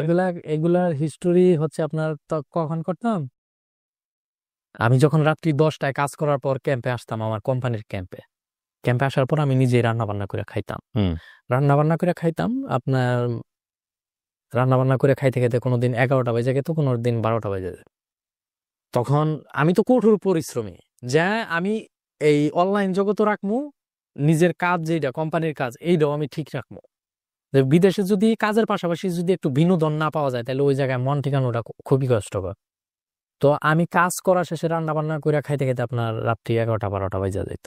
খাওয়া শেষ কইরা তখন আমি টিকটক করতাম আপনার রাত্রি 2টা পর্যন্ত। ওই বিভিন্ন ঘুরে ঘুরে ভিডিও তৈরি করতাম, মানে হ্যাঁ আমি দেখেছি নিজ দিয়ে অনেক ঘুরানো ভিডিও করতাম। তা আমার অনেকে বলতো যে পাগল হইছো, যে সারাদিন কাজ করে আসার পর ও রাইতে 2টা পর্যন্ত এই কাজ এগুলা করে, বেটা তুই এগুলাতে টাকা পাবি, এগুলা তোরা টাকা দিব, যে তুই যে এইভাবে রাইতে এত হার্ড পরিশ্রম করে আসার পর যে তুই এত রাইতে 2টা পর্যন্ত জাগস, এটা কেমনে সম্ভব? তুই তো 2 দিন পর পাগল হয়ে যাবি, মাথা খারাপ হয়ে যাব। আমার টার্গেট যে আমি পাগল হই আর ছাগল হই ওইটা সময়ই বলে দিব, যে অনলাইনে তো যে কোনো একটা প্ল্যাটফর্মের মাধ্যমে আমার পরিচিতি আইনে আমি টাকা কামানোর সোর্স আমি বাই করবোই। তো এক পর্যায়ে এইভাবে করতে করতে করতে করতে না টিকটকে ওইরকম ভাবে হয় না। তো এক পর্যায়ে টিকটক পয়সা দেয় না পরে আপনার টিকটকে এখন কি পয়সা দেয়? সরি, না এখনো দেয় না, টাকা পয়সা বিশ্বাস করেন। আমি আপনাদের একটা কথা বলি, টিকটকে যে পরিমাণ আমাদের ছেলেমেয়েরা যে পরিমাণ সময় দেয়, উইথ ডিউ রেসপেক্ট, টিকটকে যদি জানি না এখন কি অবস্থা, আমি যেহেতু টিকটক করি না, এই পরিমাণ এনার্জি বা এই পরিমাণ সময় যদি তারা ইউটিউবে বা ফেসবুকের মাধ্যমে দিত তাহলে অনেকেই বড়লোক হয়ে যেত। অনেকে টিকটক আমাদের বর্তমান বাংলাদেশে তো সবাই টিকটক নিয়ে ঝুঁকা পড়ে টিকটক বাদ রাইখা তারা যদি ইউটিউব ফেসবুকে যোগে তাদের লাইফ সেট, দেশেরও লাভ, এতে দেশেরও লাইফ সেট হয়ে যেত। ট্রু। তো এটা হয়তো অনেকেই বুঝে না, এটা অনেকেই বুঝেই না, এবং টিকটকের মনিটাইজেশন করা উচিত। আমি জানি না ওনারা হয়তো যাই হোক একটা যে আপনার টিকটক করতে করতে করতে করতে এক পর্যায়ে আপনার মোটামুটি একটা ভিডিও ভাইরাল হয়ে যায়। মানে আমি তখন সৌদি সার্ভারে ভিডিও তৈরি করি, মানে সার্ভার 2টা, একটা বাংলাদেশের সার্ভার আর একটা হচ্ছে সৌদি সার্ভার। তখন সৌদি সার্ভারে মানে একটা ভিডিও আপলোড দিয়া কাজের সাইডে গেছি গা। কি ভিডিও করতেন? ওই আপনার বিভিন্ন গানের সাথে সাথে হচ্ছে লিপসিং করতেন। হ্যাঁ ওগুলাই করতে ওই সময়। হ্যাঁ একটা ভিডিও করে গেছি, তখন কাজের সাইডে গেছি, অনেক বন্ধু বান্ধব বলতেছে কিরে তুই কি টিকটক ভিডিও বানালি, তোর ভিডিওর সাথে না সবাই ডুয়েট করতেছে। ও আচ্ছা। আমি কি ভিডিও বানাইলাম, পরে হাইসা হাইসা কেমন জানি একটা ভিডিও দিছিলাম, ওই সালমান খানের আফগান জালেবি, তো অনেকেই ডুয়েট করছে। ভিডিওটা ভাইরাল হওয়ার পর আমার আরো নেশা জাগলো যে ভালো কিছু তো একটা করতে হবে। তার পাশাপাশি কিন্তু আমি কষ্টের কাজও করি। মানে সৌদি আরবের দাম্মামে যারা থাকে তারা কিন্তু বলতে পারবে যে সৌদি আরব দাম্মামের আবহাওয়াটা কতটুকু খারাপ। যারা সৌদি আরবে থাকবে তারা বলতে পারবে রতুবা কি জিনিস, কোনো রোদ থাকবে না, শরীর অটোমেটিক ঘামবো। মানে আপনি বাইরে টিকতে পারবেন না, আপনি বাইরে যে স্বাভাবিকভাবে দাঁড়ায় থাকবেন আপনার শরীর গাইমা, মানে প্যান্ট শার্ট সব ভিজা যাবো, আপনার শরীর দুর্বল হয়ে যাইব। এত বাজে ওয়েদার, এত ধুলাবালি গেছে। আপনার এই ধুলাবালির মধ্যে আপনার ওই দেশের টেইলার আছে। আপনার আমি যে জায়গায় কাজ করতাম ওইটা হচ্ছে আপনার সৌদি আরবের আল আল কাতিফে থাকতাম, কাতিফের ভিতরেই থাকতাম, কিন্তু আমাদের এরিয়াটা ছিল জারুদিয়া। আর আমি যে এরিয়াটার মধ্যে কাজ করতাম, মানে যেমন ধরেন আমার একটা সাইড দেওয়া থাকে যে ওই সাইডটা পুরাটা, ওই এলাকা পুরাটা মহল্লা আমার পরিষ্কার রাখতে হবে, কোনো ময়লা টলা থাকা যাবে না, কোনো পেপার থাকতে পারবো না। তো ওই সাইডেই আপনার আমি ডিউটি করতাম, পেপার পরিষ্কার করতাম। আমার কাজই ছিল মানে সকাল 6টা থেকে নিয়ে বিকেল 4টা পর্যন্ত পেপার পরিষ্কার করা। তারপরে সেফটি হচ্ছে বুরুশ মারা, আপনার ওই যে ঝাড়ুর মতনই রাস্তা বুরুশ মাইরা, মানে বালুগুলা এক্সাইড করা বাতাস দিয়ে। হ্যাঁ, বাতাস দিয়ে না, ওই আপনার বুরুশ আছে ওই দেশে, বুরুশ, তো ওইগুলা করতাম। তো আমার ওই সাইটেই আমার এরিয়ার সাথে আশকারি ক্যাম্প আছে, যেটা হয় সেনাবাহিনীর ক্যাম্প। ওই বিশাল বড় মানে গর্ত ছিল সেনাবাহিনীর ক্যাম্পের অনে। আপনার ওই ক্যাম্পের অনে মানে বড় বড় টেইলার আছে না বাংলাদেশে, ওই রকম সৌদি আরবে বড় বড় টেইলার আছে, মানে বিভিন্ন বিল্ডিং এর ভাঙ্গা কাঁচরা মাছরা ওই টেইলারে করে নিয়ে ওই আশকারির অনেক গর্তটা ভরতেছে। ওই সৌদি আরবে বিল্ডিং ভাঙ্গার মধ্যে আপনার বিভিন্ন লোহা টোহা থাকে, বিভিন্ন লোহা, পিতল, তার, তামা, বক্কর চক্কর অনেক কিছু থাকে।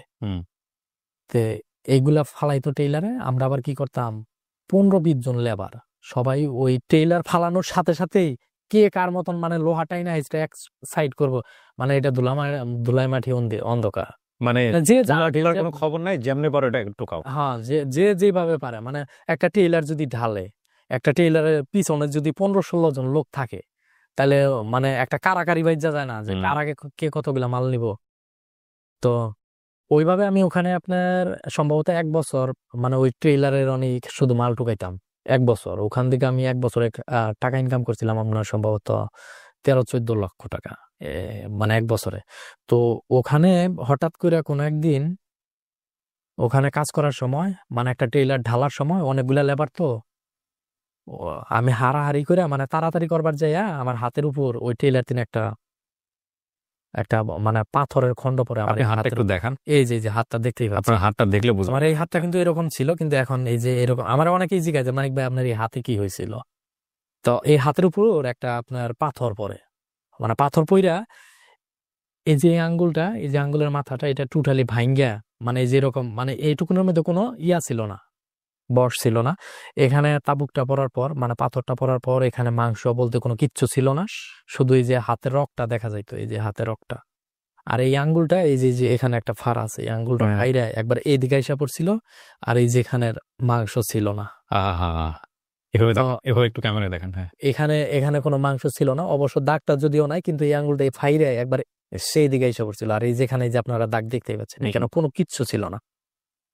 তারপর যায়, এখন আমি চিন্তা করতেছি যে হাতের যে অবস্থা, এটা তো আমার নিজের ট্রিটমেন্ট করাবার গেলে অনেক টাকার ব্যাপার, 20-25 হাজার রিয়াল, এত টাকা আমি পাবো কই?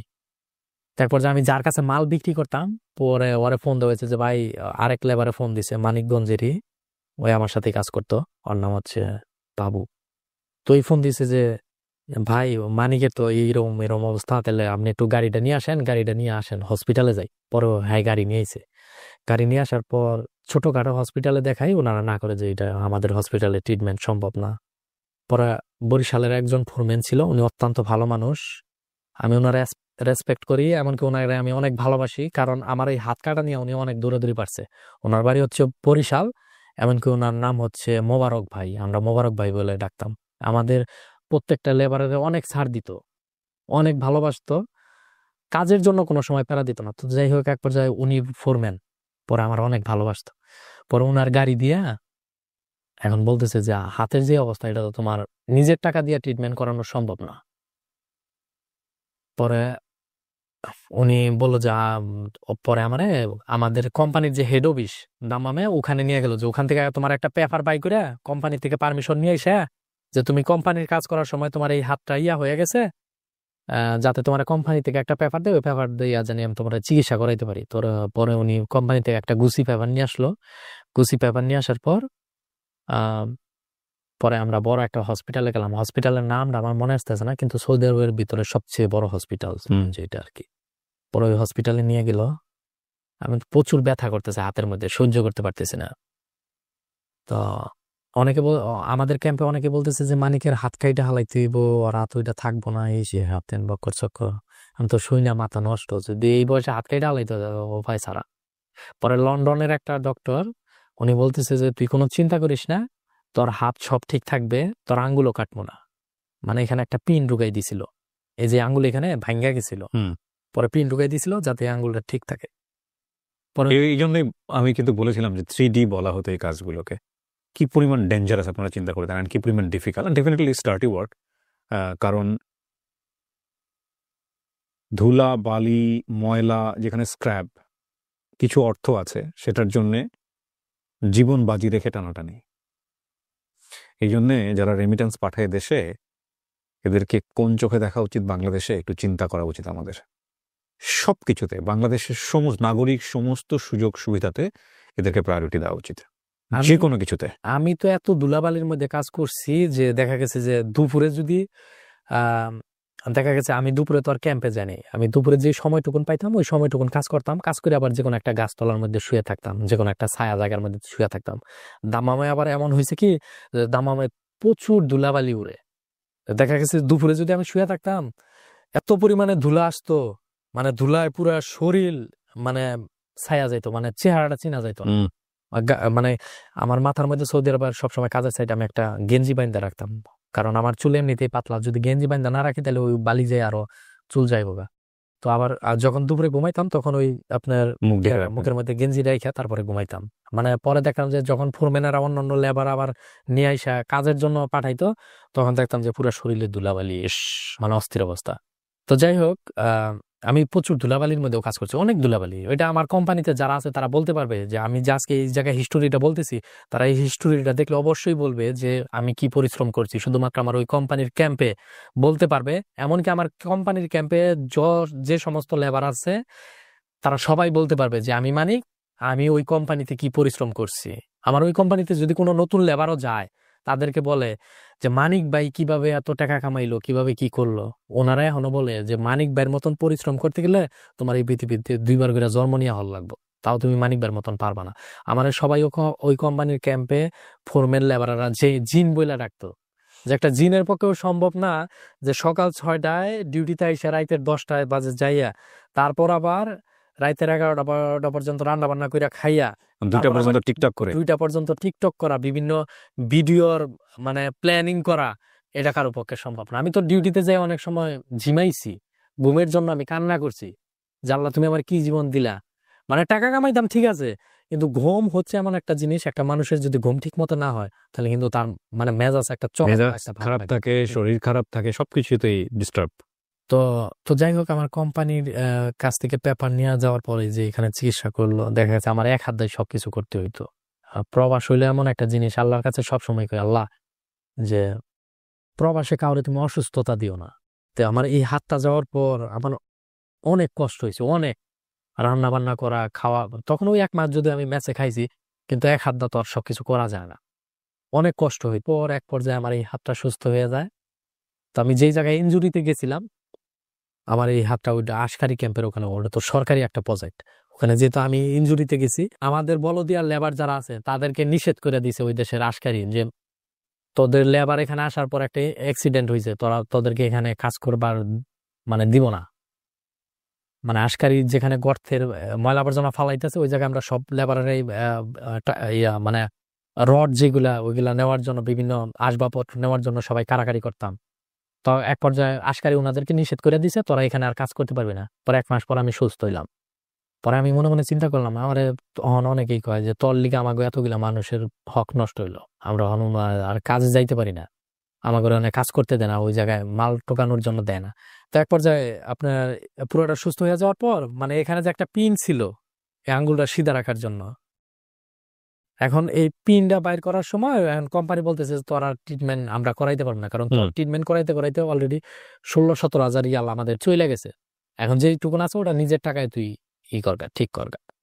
তো এখানে একটা পিন আছে। এখন এই পিনটা বাইর করার জন্য আমি সেম ওই হসপিটালে আরেকদিন গেছি ফোরম্যানের সাথে, ওই ফোরম্যানে নিয়ে গেছে আমার, বরিশালের ফোরম্যান। তো এখন এক্সরে করতেছে, এক্সরে করার পর বলতেছে পিনটা বাইর করতে হবে, পিনটা বাইর করতে কত টাকা খরচ হইব। পরে বলতেছে 4,000 রিয়াল। আমি চিন্তা করতেছি শুধু একটা পিন বাই করবো তাই 4,000 রিয়াল। আমি বলতেছি 4,000 রিয়াল এনে দিব না, 4,000 রিয়াল আমি প্রয়োজনে বাংলাদেশে পাঠাই দিব, তাও আমি এই জায়গাতে পিন বাই করবো না। পরে একদিন কাজের সাইডে গেছি, কাজের সাইডে যাওয়ার পর পরে দেখি পিনের মাথা মানে চামড়ার উপর দেয়া ইয়া হইয়া রয়েছে। পরে আমি কি করছি, আপনার ওই দেশে আপনার যে বাকালা বলে যেটাকে বলা হয় দোকান, তো বাকালা থেকে আমি একটা কেসি নিচ্ছি, একটা ব্লেড নিচ্ছি আর একটা খেজুর গাছের কাটা নিছি, যে আজকে এই পিনটা আমি নিজেই বাই করবো। পরে হালকা করে আপনার মানে কেসি দেওয়ার চামড়াটা একটু হালকা করে কাটছি, বেলেট দিয়ে একটু নাড়াচাড়া দিছি, পরে খেজুরের কাটা দিয়া হালকা একটু নাড়াচাড়া দিয়া পরে টান্দা বাই গিরা লাইছি। পরে গেছি এই জন্যই কি আমার 4,000 রিয়াল দিতে হইব। এখানে কিন্তু আবার আঙ্গুলের ভিতরে সিলাই ছিল, মানে ওই পিনটা কিন্তু আটকাই দিচ্ছে সিলাইয়ের মাধ্যমে আঙ্গুলের ভিতরে হাড়ের সাথে। তা আমি ওই আপনার হালকা একটু ইয়া বাইর করে পরে পিনটা টান্দা বাই গিরা লাইছি। পরে গেলাম যাই আমার 4,000 রিয়াল সেভ হইল। তারপরে হাতে কোনো প্রবলেম হয় না? না, হাতে আল্লাহর মধ্যে কোনো প্রবলেম হয় নাই, কারণ ভিতরে যদি আপনার প্রবলেম তো হতে পারতো। মূল কথা হচ্ছে যে সে রিস্কটা নিয়েছে। এই 4,000 টাকা, 4,000 রিয়াল দেশে পাঠাবে, তবুও হাতের এই জায়গাটায় সে খরচ করবে না। অসংখ্য প্রবাসীদের জীবনের গল্প এগুলা, অসংখ্য প্রবাসীদের। আমরা চেষ্টা করছি বিকাশের সহায়তায় অনুষ্ঠানটি নির্মাণ করার জন্য প্রবাসীর অন্তরের কথা, এবং আমরা চেষ্টা করছি বাংলাদেশের আনাচে কানাচে সহ এই মানুষদের গল্পগুলো পৌঁছে দেয়া, যে কি পরিমাণ স্যাক্রিফাইসের বিনিময়ে আমাদের রেমিটেন্স খাতে প্রতি বছর প্রতি মাসে শত শত কোটি কোটি টাকা রেমিটেন্স জমা হয়, এবং বাংলাদেশের অর্থনৈতিক মেরুদণ্ডের মূল সোপানই হচ্ছে এই রেমিটেন্স। এখানে একজন মানিকের গল্প উঠে আসছে, একজন মানিক মতান্তরে হাজার লক্ষ মানিকের গল্প, আর অনেক গল্পই আসবে ভবিষ্যতে। জি। তো যাই হোক, পিনটা বাইর করার পরে আমরা অনেকেই বলছিল তোর জন্য আমার ওখানে, তোর জন্য আমাদের কাজের সমস্যা হইলো, এখন আর আমাদেরকে যাইতে দে না। পরে আমি চিন্তা করলাম যেহেতু আমার জন্য সমস্যা হয়েছে, তাহলে আমি কাজটা আমি আবার নিজেই যাই শুরু করব। পরে আমি একদিন আপনার ওই প্রজেক্টে গেলাম। পরে ওই প্রজেক্টে যারা যারা কাজ করতো তারা বলতো, কিরে তুই সুস্থ হয়েছিস? কই, হ সুস্থ হয়েছি। পরে আমি আবার ওই জায়গায় যাই মাল টুকানো শুরু করলাম। পরে আমার দেখা দেখি আবার সব লেবার যায় মাল টুকানি শুরু করলো। পরে এইভাবে কাজ করতেছি, কাজ করতে করতে করতে করতে আপনার 2021 সালের দিকে মোটামুটি অনলাইনে একটা ভালো একটা পরিস্থিতি এসে বললো। মানে তখনও কিন্তু আমি টিকটক ছাড়ি নাই। তো এক পর্যায়ে 2021 সালে আইসা ফেসবুক পেজ খুললাম। পরে শুরু 2021 সাল থেকে। হ্যাঁ, তো তারপরে আপনি এসেছেন টিকটক, টিকটক থেকে আপনি আসলেন ফেসবুকে। হ্যাঁ, পরে আমার বন্ধু বলতেছে যে বন্ধু তোর তো ইয়া দেখলাম, তো বাংলাদেশ টিকটকে দিয়ে পুরা ভাইরাল, তোর ভিডিও না দুর্দান্ত চলতেছে, তুই এক কাজ কর, ইউটিউবে ভিডিও শুরু কর। আমাকে ধর বেটা, ইউটিউবে ভিডিও আমার এগুলা দেখবো মানুষ, কয় তুই যা পারস চাল চলন যা আছে সবকিছু তুই তুইলা ধর, এইগুলোই মানুষ দেখবো। আমি কই না, এগুলো দেখবো না। কয় আরে বেটা তুই কর, যা দেয় এটা আমি দেখবো। আচ্ছা। পরে তখন আমার ইউটিউব চ্যানেলে সাবস্ক্রাইবার 7,000। কি করতেন? এই যে এগুলোই ভিডিও করতেন? হ্যাঁ, এগুলাই মানে যে গান টান টিকটকের ভিডিও নিয়ে লিপসিং টিসিং এগুলো করেন, এগুলাই নিয়ে ছাইরা দিই। তখন পর্যন্ত আপনার রিয়েল লাইফ নিয়ে আপনি দেখান নাই বোধহয়? আপনি যে পাথর টানতেছেন এগুলো তখন এগুলো দেখান নাই। আপনার একটা ভিডিও ছিল এরকম যে আপনি কোন একটা ডোবা থেকে 2টা মাছ মারছেন, আমি যদি ভুল না বলে থাকি। মাছ মেরে নিয়ে আপনি বলতেছেন যে আজকে এটা ভাজি করে খাবো বা এরকম কোনো কিছু। হ্যাঁ, আমার কাছে এটা দেখে মনে হচ্ছে যে এটা কি শুধুমাত্র উনি মানুষের সিম্প্যাথি পাওয়ার জন্য এটা করতেছে? আসলেই কি বিদেশের জীবন এরকম? এই প্রশ্নগুলো আমার ছিল। তো এখন আমি রাইট নাও আপনার গল্প শুনে আমার কাছে যেটা মনে হচ্ছে, okay fine, this is the real life. হয়েছে কি, আপনার যে বিষয়টা বললেন, সৌদি আরবে কিন্তু লালের মতন একটা সিস্টেম আছে। আচ্ছা। লালার মতন, ওই লালার মধ্যে আপনার তেলাপিয়ার মতন, তেলাপিয়াই ধরা চলে আর কি, তেলাপিয়ার মতন বিভিন্ন ধরনের মাছ যাওয়া আসা করে। ওই দিক থেকে কিন্তু সৌদিরা পর্যন্ত মাছ মাইরা খায়, অনেক বাঙালিরাও খায়। আচ্ছা। তো কাজে আমি ওখান থেকে একটা মাছ মানে উঠাইছিলাম। মাছ উঠাই বলতেছি যে মাছটা যদিও মরা ছিল, ওইটা আপনার ফেসবুক পেজে ছাড়া হয়েছিল তখন 20 মিলিয়ন না 21 মিলিয়ন। ওই সময় ফেসবুকের ভিডিও রিচ অনেক ভালো ছিল, এখন এইরকম চিন্তা করাই যায় না। যাই হোক, হ্যাঁ, তো আপনার কি হলো, মানে আপনি যেটা বলতেছিলেন যে ইউটিউবে তখন 7,000 সাবস্ক্রাইবার। হ্যাঁ, তখন ইউটিউবে 7,000 সাবস্ক্রাইবার। তখন বলতেছে তুই চলাফেরা বিভিন্ন কিছু তুইলা ধর, এইগুলোই মানুষ দেখবো। তোর লাইফে যেটা ঘটতেছে সৌদি আরবে, কিন্তু এগুলোই তুলে ধর। সৌদি আরবে বিভিন্ন জায়গায় যাইতেছস অথবা কাজের সাইডে তুই কি করতেছস, এইগুলোই তুলে ধর, এগুলোই মানুষ দেখবো। পরে আমি তাই শুরু করলাম যে না, মানুষ তো তাই দেখে। মানে আমার লাইফস্টাইলে আমি কিন্তু যা দেখেছি এগুলো সব বাস্তব। এগুলো হয়তো অনেকেই বলে যে তুই মানুষের সিম্পিতি নিয়ে খেলছস, মানুষের ইমোশন নিয়ে খেলছস। হ্যাঁ, এটা আসলে, এটা যারা ভাবে তারা সম্পূর্ণ ভুল।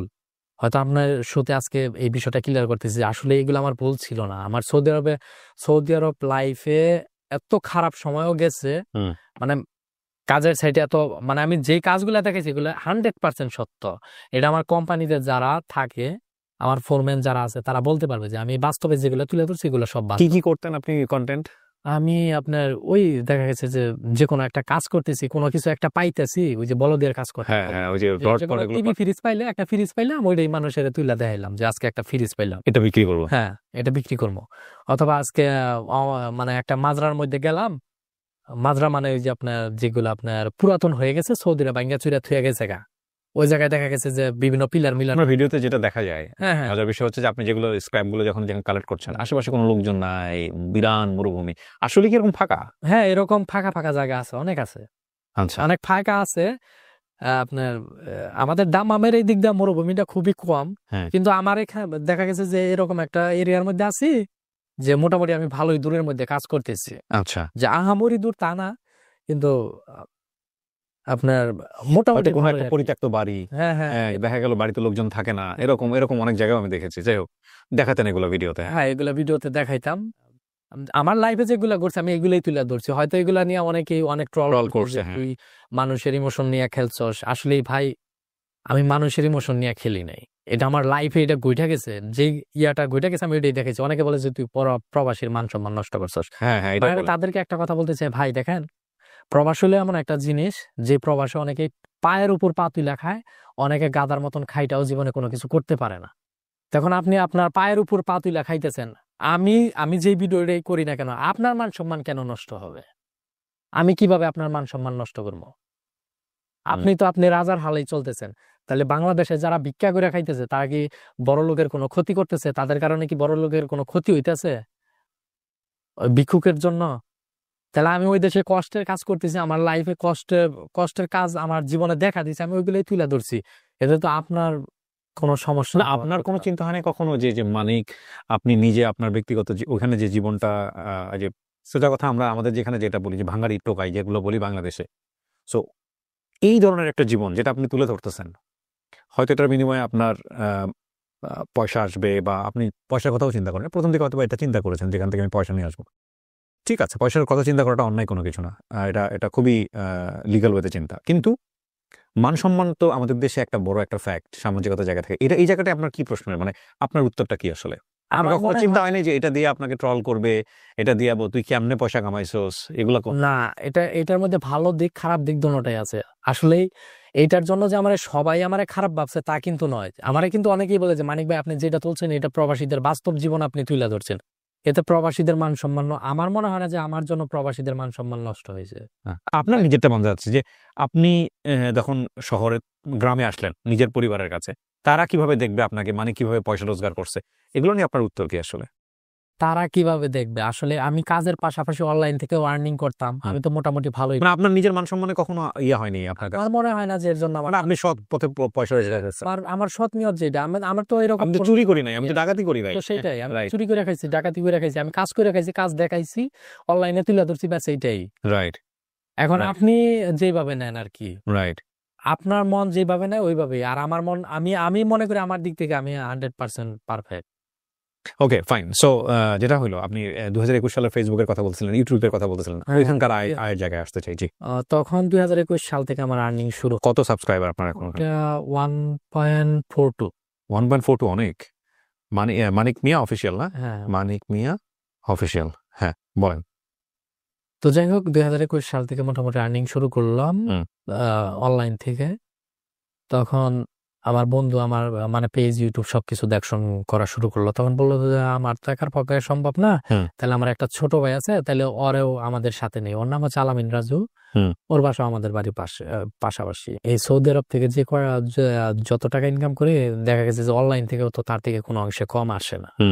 ও মোটামুটি আমি সৌদি আরব থাকার পর ঘর বাড়ি কিন্তু সবকিছু সেটেল করে ফেলাইছি, বাড়িতে ঘর বাড়ি হয়ে গেছে। হ্যাঁ হ্যাঁ। আচ্ছা, তো আমি তখন ভাবলাম যে আমি যেহেতু আমার মায়ের স্বপ্ন পূরণ করতে পারছি, টাকা পয়সা মোটামুটি কামাইয়া ঘর বাড়ি সবকিছু কমপ্লিট করছি, তাহলে একটা ছুটিতে যাই। কতটুকু জায়গার উপরে ঘর করলেন? 18%। 2 শতক থেকে 18%। হ্যাঁ, এটা কি বিল্ডিং করলেন আপনারা? বিল্ডিং দিতে চাই, আপনার বাড়িটাও দেখিয়েছে মানে সামাজিক যোগাযোগ মাধ্যমে। বিল্ডিং দিতে চাইছিলাম, কিন্তু আমার বাপ মা বলে যে না, বিল্ডিং এ থাকার দরকার নাই, আমরা টিনের ঘরই দিব। আমার বাড়ি দেখছেন কিনা জানি না, দেখেছি আমি। তো এরকম ভাবে আমার বাপ এই একটা সিস্টেম করলো যে এইভাবে করি, টিনের ঘর থাকলেও দেখতে সুন্দর দেখা যাইব। তো তখন ফার্স্ট টাইম, তখন আমি একবারে আসার নিয়ত, যে একবারই জামগা, যেহেতু ইনকাম সোর্স সৌদি আরবে কইমা গেছে, না আসাটাই ভালো। তখন কি আপনি ফেসবুক ইউটিউব থেকে ইনকাম করতেছেন? হ্যাঁ, কত করে ইনকাম করছেন প্রতি মাসে আনুমানিক? এই ধরেন 2 2-2.5 লাখ দুই থেকে তখন হচ্ছে আপনার 2 থেকে 3-এর ভিতরে প্রতি মাসে। হ্যাঁ। আর এখন এই রেশিও যদি বলি, এখনকার বিষয়টা হয়তো সিক্রেটই রাখি। তখন 2 থেকে 3 আসলেও আমি কিন্তু তখনও এতটা পাকাপোক্ত না। মানে টাকা কিভাবে কন্টেন্ট, এই টাকাগুলো কি আপনার অ্যাকাউন্টে আসতো নাকি অন্য কারো এটা কাছে? আমার বন্ধুর অ্যাকাউন্টে আসতো, ওরা টাকা উঠাইয়া আমার বাড়িতে দিয়ে আসতো। আচ্ছা, তো এখনো আলহামদুলিল্লাহ ভালোই, কিন্তু এখনকার বিষয়টা একটু সিক্রেট। ওকে, থাকুক, সিক্রেটই থাকুক। হ্যাঁ, তো আপনি চিন্তা করলেন 2023 একবারে পাকাপোক্ত হয়ে দেশে চলে আসবো। দেশে ছিলাম, কিন্তু আপনার পরে ভাবলাম যে না, ছুটিতে যাই। আমার মা বলতেছে যে একবার আসার দরকার নাই, তখন আমার ঘরবাড়ি সব কমপ্লিট। তাই আমি বলতেছে যে ঘরবাড়ি যেহেতু করছস তাহলে ছুটিতে আয়। পরে ছুটিতে গেলাম। পরে যাই হোক, প্রথম পর্যায়ে আসলাম, তখন একটা তুলফার তৈরি হইলো। তোলপাড় বলতে? একটা ট্রেন্ডিং, মানে বিদেশ থাকা অবস্থায় ভিডিও তৈরি করছি, সবাই একটা দেখার আগ্রহ হয়ে যায়। ও, আপনার বাড়িতে? হ্যাঁ, প্রতিদিনই লোকজন যাইতো আপনাকে দেখতে। এত পরিমাণে লোক যাইতে, আমার মানে মনে করেন যে কয় মাস ছিলাম আমার চোখের ঘুম হারাম হয়ে গেছিল। আমি পালাইয়া টাঙ্গাইল আপনার বাসার মধ্যে থাকতাম। মানে তারা এটা বোঝার চেষ্টা করতো না যে একটা মানুষ এত বছর পর বাংলাদেশে আসছে, একটু ঘুম দরকার, হ্যাঁ, ঘুমের দরকার আছে, কিন্তু তারা এটা কোনো সময় বোঝার চেষ্টা করতো না। তারপর আমার ঘুম মানে হারাম হয়ে গেছিল, মানে আমি পাগল পাড়ার মতন হয়ে গেছিলাম যে না, এইভাবে তো আর টিকা যাইবো না। আমি তো বুঝি যে মানুষ ভালোবাসার জন্য আসে, হ্যাঁ, কিন্তু আমি তো আর পারতেছি না, মানে আমার ঘুমের অভাবে আমি ঠিক থাকতে পারতেছি না। পরে এক পর্যায়ে আমি টাঙ্গাইল চলে যাই। টাঙ্গাইল ওখানে এই যে আমার ছোট ভাইয়ের বাসায়, ওখানে থাকলাম। আমি যেখানে বিয়ে করছি ওদের বাসা হচ্ছে ময়মনসিংহ। পরে ওখানে যে গেলাম, ওর বাবার সাথে দেখা করলাম। পরে বললো যে আমরা বিষয়টা বললাম যে আমি তো আপনার মেয়ের সাথে এরকম একটা সম্পর্ক, আপনার মেয়ের আমি বিয়ে করতে চাই। পরে বললো যে আচ্ছা, সমস্যা নাই, তুমি এক কাজ করো, তুমি এখন আপাতত তোমাদের বাসায় যাও, আমরা একদিন আসবো তোমাদের বাসায়। পরে বললাম যে আপনার মেয়েকেও সাথে নিয়ে আসবে। পরে ওরাও সাথে নিয়ে আসছে। নিয়ে আসার পর এই প্রথম দেখলো বাড়ি, এর আগে দেখে নাই? না, পরে এক পর্যায়ে নিয়ে আসছে। নিয়ে আসার পর আলাপ আলোচনা হওয়ার পর আমার স্বপ্ন আবার ছিল যে আমি কিন্তু মোটামুটি সাকসেসফুল আলহামদুলিল্লাহ, মানে অনলাইন থেকে ইনকাম আসার পাশাপাশি সৌদি আরব থেকে টাকা কামানোর পাশাপাশি মোটামুটি আলহামদুলিল্লাহ চলে ভালোই। তো আমারও আবার স্বপ্ন যে বিয়ে যেহেতু করবো তাহলে হেলিকপ্টার দিয়েই করবো। আমার বাবার স্বপ্ন যে যেহেতু পোলায় বিয়ে করবো তাহলে হেলিকপ্টার দিয়ে বিয়ে করাই। পরে যাই হোক, হেলিকপ্টার ভাড়া করলাম। অনেক দৌড়াদৌড়ির পর অনেক কিছু ম্যানেজ ট্যানেজ করতে হয়। গ্রাম পর্যায়ে নিতে গেলে বিয়ে শাদীর বিষয় নিতে, বিয়ে শাদীর সময় হেলিকপ্টার নিতে গেলে মাঠ পারমিশন, ডিসি অফিস থেকে পারমিশন, এগুলো দৌড়াদৌড়ি করার পর এক পর্যায়ে পরে আপনার হেলিকপ্টার ভাড়া করলাম। হেলিকপ্টার ভাড়া করার পর হেলিকপ্টার দিয়ে বউ উঠাইলাম। এটাও ভাইরাল। হ্যাঁ, যে মা বাবা সবাই খুশি। তো এখন সংসার করতেছেন? এখন সংসার করতে। বিয়ে কতদিন হলো আপনার? বিয়ে আপনার 2023-এর আগস্টে করছি সম্ভবত। আচ্ছা, এত তাড়াতাড়ি ডেট ভুলে গেলে তো সমস্যা, বাড়িতে গিয়ে প্রবলেম হবে। 10 আগস্ট করছি। 10 আগস্ট আমার মা বাবার দোয়ার কারণে, এমনকি আমি পরিশ্রম করছি বলে হয়তো এত দূর আসতে পারছি। কারণ আমি যে ঘরবাড়ি করা, তারপরে যে অনলাইন প্ল্যাটফর্মে একটা পরিচিতি লাভ করা, এগুলো তো সবকিছু আমার চিন্তা ভাবনার বাহিরে ছিল। কারণ আমি আগে এমন একটা মানুষ ছিলাম যে মেয়েদের সামনে যাইতে আমার মানে আমাদের মেয়েদের সামনেও যাইতে আমার শরম করতো। 10 জন মানুষের সামনে কথা বলতে পারতাম না। আমার মা বাবা সবসময় আমার নিয়ে খুশি। তাদের স্বপ্ন ছিল একটা বাড়িঘর করছি। আমি তাদেরকে বলেও দিছি যে আমি তোমার স্বপ্ন পূরণ করবই, যেভাবে নিজের রক্ত দিয়ে হইলো। আলহামদুলিল্লাহ, মা বাবার স্বপ্ন যদি পূরণ করতে পারি, পৃথিবীতে আর কি আছে? ঠিক লাগে, কিছুই না। বাবা কই এখন? বাবা এখন দেশে আছে। এখন উনি তো আর চান না? না না না, উনি এখনো বাড়িতেই থাকে, ওনার চলার জন্য খরচের টাকা পয়সা দিই, সেটা আপনারা দিয়ে দেন? হ্যাঁ আলহামদুলিল্লাহ। আমার মা বলছে যে যেহেতু আরেকটা দেশের জন্য বৈশা রয়েছি, যে বলছে হ্যাঁ হবো ইনশাল্লাহ। আপনার মতো জায়গা থেকে সফল হতে চায়, তাদের জন্য আপনি কি পরামর্শ দেবেন? আমরা তো অনেক সময় অনেক মানুষ আছি যে বড় বড় স্বপ্ন দেখি, কিন্তু ওই স্বপ্নের জন্য পরিশ্রম জিনিসটা আমরা করতে চাই না। দেখা গেছে যে 100%-এর মধ্যে 30% যাই আমরা অফলাইনে জায়গা, আমার পক্ষে সম্ভব না। মানুষের পক্ষে সবকিছুই সম্ভব। একটা মানুষ যদি পারে, সে সবকিছুই পারবে। আমি বললাম না যে আমরা তো এমনও দিন গেছে যে আমরা এক বেলা খাইলে 2 বেলা খাইবারই পারি না। আমার অতীত কখনো আমি লুকাই না, আমি মৃত্যুর আগ পর্যন্ত কখনো লুকামো না। আল্লাহ তাআলা যদি আমার কোটিপতিও বানায়, শিল্পপতিও বানায়, আমি কখনো আমার এই অতীত আমি বলতে পারবো না। তো কাজে একটা মানুষ যদি আপনার টার্গেট নেয়, যে একটা স্বপ্ন দেখে যে আমার এই স্বপ্নটা আমার পূরণ করতেই হবে, যে আমার জীবনে কোটিপতি হতেই হবে, তো সে যদি ওই লাইনে যদি হাঁটা শুরু করে, সেখান থেকে যেখানে 100% চাইছে ওখানে সে 100% না পায়, সে তো 50% পাবে। তো জীবনে যে কোনো কিছু একটা সাকসেসফুল করতে গেলে কারো কথায় কান দেওয়া যাবে না, যে যাই বলুক ওইগুলা বাদ দিয়ে নিজের পথ নিজেরই হাইটা দেখতে হইব, আর নিজের লাইনে নিজেরই চলতে হইব, কঠোর পরিশ্রম করতে হইব, ব্যাস এইটাই। True. পরিশ্রমী হতে হবে। True. অসম্ভব সুন্দর একটা এপিসোড, প্রিয় দর্শক এবং শ্রোতা। আমি ধন্যবাদ জানাই বিকাশকে আমাদের অনুষ্ঠানটি পাবলিক প্ল্যাটফর্মে নিয়ে আসার জন্য, সুযোগ করে দেওয়ার জন্য, এবং আমাদের এই যে প্রবাসীর অন্তরের কথা, বিকাশ প্রেজেন্স প্রবাসীর অন্তরের কথা, এটার প্রথম এপিসোড আপনারা দেখলেন। এটা নিয়মিত আসতে থাকবেন ইনশাআল্লাহ। এবং মানিক ভাইকে ধন্যবাদ যে আমাদের এই অনুষ্ঠানে তিনি সময় দিয়েছেন। আমরা বিশ্বাস করি মানিক ভাইকে দিয়ে শুরু হলো অসংখ্য মানিক, অসংখ্য রত্ন, যারা বাংলাদেশ থেকে গিয়ে নিজের জীবনের সবচেয়ে গুরুত্বপূর্ণ সময়টা বিদেশের মাটিতে দিয়ে বাংলাদেশের জন্য যারা রেমিটেন্স নিয়ে আসছেন, নিজের পরিবারের মুখে হাসি ফোটাচ্ছেন, তারা দেশের মঙ্গল করছেন, সেই সব মানিক বা রত্নদের গল্প আমাদের এই অনুষ্ঠানে উঠে আসবে। যদি আপনি তাদের মধ্যে একজন হন, আমাদেরকে মেইল করতে পারেন। আমাদের মেইল অ্যাড্রেসটি হচ্ছে sharemystory24@gmail.com। ভিডিওর কোনাতে মেইল অ্যাড্রেসটি দেওয়া আছে। এছাড়া চাইলে আপনি ফোনও করতে পারেন। আমাদের ফোন নম্বর হচ্ছে 09639888877। আজকের মতো এখানেই শেষ করছি। সবাই অনেক ভালো থাকুন। দ্বিতীয় পর্ব দেখার আমন্ত্রণ জানিয়ে আজকের মতো এ পর্যন্তই।